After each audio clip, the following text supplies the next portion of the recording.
नमस्कार दोस्तों, स्वदेशी शिक्षा व डीकेवाई मीडिया में आपका स्वागत है। तो दोस्तों, जैसा कि आप सभी लोग जानते हो कि आज 30 नवंबर है और 30 नवंबर को भाई राजेंद्र दीक्षित जी का जन्म दिवस है।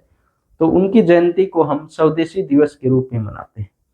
देखो, भाई राजीव दीक्षित जी का हमारे ऊपर बहुत बड़ा योगदान है। बहुत सारी उनकी ऐसी बातें हैं कि उन्हीं को अपनाने के बाद में, उनके जो लेक्चर हैं उनको सुनने के बाद में हमने भी उनकी बहुत सारी चीज़ों को अपनाया और जिनके कारण ही आज हम यहाँ पर खड़े हैं। या कहूँ कि जो चिकित्सा की, जो हेल्थ का जो भी ज्ञान है वो उन्हीं के कारण हमें प्राप्त हुआ है। उससे पहले दूसरी बात, यदि हम ये कहें कि उससे पहले इस लाइन में यानी कि चिकित्सा के लाइन में हमारी कोई रुचि भी नहीं थी। वो पहले व्यक्ति थे जिनके लेक्चर सुनने के बाद में थोड़ा आयुर्वेद, विशेषकर आयुर्वेद को जानने की इच्छा हुई और उसके बाद में ही हमने थोड़ा बहुत आयुर्वेद पढ़ना शुरू किया। कुछ शुरुआत में उसके बहुत सारे जितने भी लेक्चर थे लगभग सारे उनके लेक्चर सुने। उसके बाद में ही इस लाइन में जानने की इच्छा जागृत हुई। उसके बाद में धीरे धीरे खुद को अभी अपडेट कर ही रहे हैं। अभी आगे बहुत कुछ करना बाकी है, लेकिन इसकी कहीं ना कहीं यदि शुरुआत हुई है तो वो भाई राजीव दीक्षित जी के कारण हुई थी। देखिए, सबसे पहले जो मैंने भाई राजीव दीक्षित जी का वीडियो सुना था वो सुना था साल 2013 में। उससे पहले मैं भाई राजीव दीक्षित जी को नहीं जानता हूँ था। तो हमारे एक मित्र हैं, उन्होंने वो वीडियो सबसे पहले मुझे सुनाया था, जिसमें कि चीन के ऊपर उन्होंने एक व्याख्यान दिया था। लगभग 3 घंटे का वो व्याख्यान था। उसमें उन्होंने बताया था कि जो जनसंख्या का बढ़ना है वो बेरोजगारी का कारण नहीं है। लेकिन उसको सुनने के बाद में मैंने इतना ज़्यादा ध्यान नहीं दिया। उसके बाद में मेरे उसी मित्र ने एक और वीडियो मुझे सुनाया साल 2015 में, जनवरी फरवरी की वो बात है। उसमें उन्होंने बताया कि इस वीडियो को सुनने के बाद में आप लोग जो एक कोल्ड ड्रिंक वगैरह है ये पीना छोड़ दोगे। तो वो वीडियो मैंने सुना और उससे मैं काफ़ी प्रभावित हुआ। उस वीडियो को सुनने के बाद में मेरे अंदर इच्छा जागृत हुई कि आखिर ये व्यक्ति है कौन, कौन व्यक्ति है जो इतना अच्छा ज्ञान दे रहा है। तो उसके बाद में हमने जैसे जैसे जैसे यूट्यूब वगैरह पर उसके खोज की तो उसके बहुत सारे वीडियो उनके मिले। पता चला कि ये तो भाई राजीव दीक्षित नाम से कोई व्यक्ति हैं, कि उनके बहुत सारे वीडियो मिले। फिर जैसे जैसे उनके वीडियो सुनता गए, इतना मतलब मन ऐसा होगा कि पूरे दिन उसी के वीडियो सुनने लगे। लगभग 2 साल, पूरे 2 साल उस टाइम पर मैं पढ़ाई कर रहा था, जैसे गवर्नमेंट जॉब वगैरह की तैयारी कर रहा था। तो लगभग पूरे दिन साहब भी चीज़ें मेरी छूट गई थी और पूरे दिन में भाई राजीव दीक्षित जी के ही वीडियो लेक्चर उनके सुनने लगा। उनके सभी तरह के लेक्चर मैं सुनता था।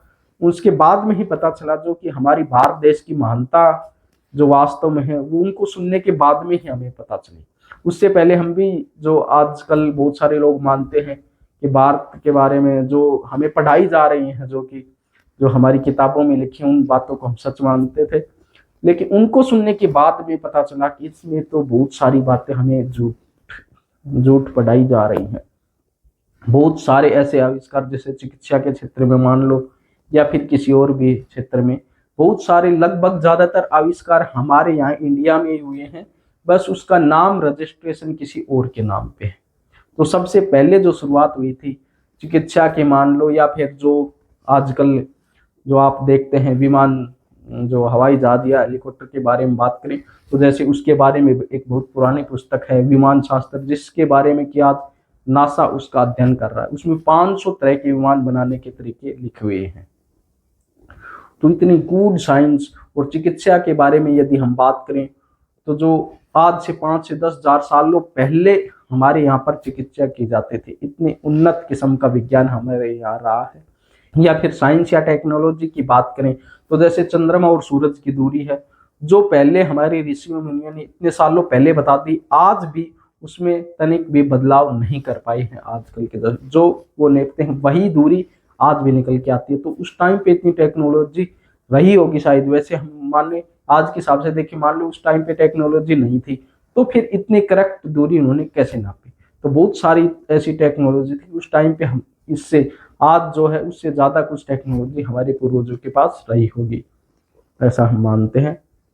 तो जो भी ये ज्ञान मिला है, ऐसा कुछ भी ज्ञान कि कौन सी चीजें सही हैं कौन सी चीजें गलत हैं, ये सारी भाई राजू दीक्षित जी को सुनने के बाद में ही मिली है।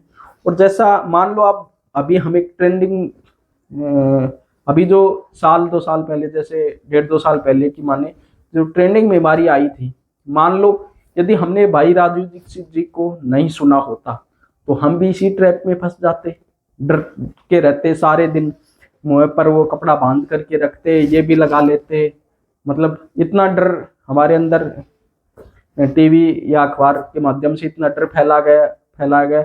लेकिन किसके कारण हम बचे रहे, किसके कारण हम इतने निडर बन के बचे रहे, और हमको इन षड्यंत्रों का पहले ही कैसे पता चल गया?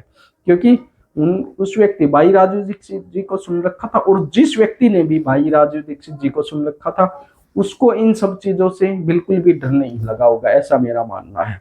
क्योंकि मैंने सुन रखा था, मुझे भी नहीं लगा, और मेरे साथ वालों में कुछ दोस्त हैं उन्होंने सुन रखा था तो वो भी इससे बच गए। तो ऐसा मेरा मानना है कि जिन्होंने भी एक बार भाई राजू दीक्षित जी को सुन लिया तो वो फिर इन सब षड्यंत्रों से बच सकता है। इतनी नॉलेज तो उसको मिल ही जाती है कि अपनी पूरी लाइफ वह बिना डॉक्टर की मदद से जी सकता है। थोड़े बहुत कभी बीमार हो जाए, डॉक्टर की मदद ले ली अपने, और वैसे भी आयुर्वेद, होम्योपैथी, नेचुरल, हमारे पास इतनी अच्छी अच्छी चीजें हैं।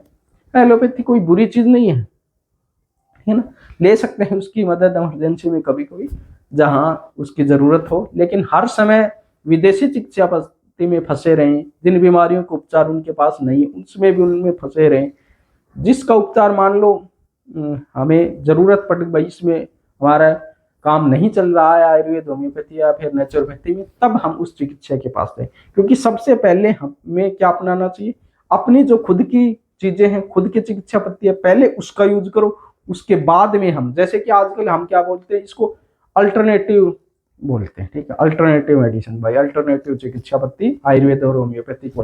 लेकिन मैं तो कहता हूँ कि ये हमारी खुद की चिकित्सा पद्धति अल्टरनेटिव कैसे हो सकती है? अल्टरनेटिव तो वो हो गई ना, जो बाहर की चिकित्सा पद्धति उसको हमें अल्टरनेटिव बोलना चाहिए। क्योंकि जो हमारी पहले, हमारा जो खुद का ज्ञान है पहले प्राथमिक वो है, उसके बाद में यदि इससे कुछ नहीं होता है तब हम उस अल्टरनेटिव को अपनाएं, यानी कि एलोपैथी को, विदेशी चिकित्सा पद्धति को अपनाना चाहिए। तो जो ये सब सारी चीजें हैं ये कहाँ से पता चली, ये यदि हमें पता चली तो वो है अकेले, इसका श्रेय जाता है भाई राजू दीक्षित जी को। तो उनके जन्म दिवस की आप सभी को बहुत बहुत बधाइयाँ। और जैसे हमने पहले काफी दिनों आयुर्वेद दिवस के अवसर पर हमने एक वीडियो बनाया था कि अब आपको रेगुलर वीडियो मिलेंगी, तो उस पर हमने फिर काम चालू नहीं किया। वो इसीलिए नहीं किया कि भाई राजू दीक्षित जी के जन्म दिवस पर हम ये करेंगे कि आज से हम काम स्टार्ट करेंगे, तो इसलिए नहीं किया क्योंकि जो काम हम कर रहे हैं उसकी शुरुआत जिस व्यक्ति के कारण हुई वो तो भाई राजू दीक्षित जी थे। तो हमने सोचा उन्हीं के जन्म दिवस के उपलक्ष्य में ही उसी दिन से ये शुरुआत करना सबसे अच्छा रहेगा। उसको हम स्वदेशी दिवस के रूप में हम इसको मनाएं तो काफी अच्छा, पूरे देश में हम इसको स्वदेशी दिवस के रूप में मनाना चाहिए और भाई राजू दीक्षित जी के विचारों का प्रचार प्रसार हमें करना चाहिए। दोस्तों मिलते हैं अगले वीडियो में, कल से अब रेगुलर आपको वीडियो मिलने वाली है। तो मिलते हैं अगले वीडियो में कुछ नई जानकारियों के साथ, तब तक बने रहेगा हमारे साथ। जय हिंद, वंदे मातरम।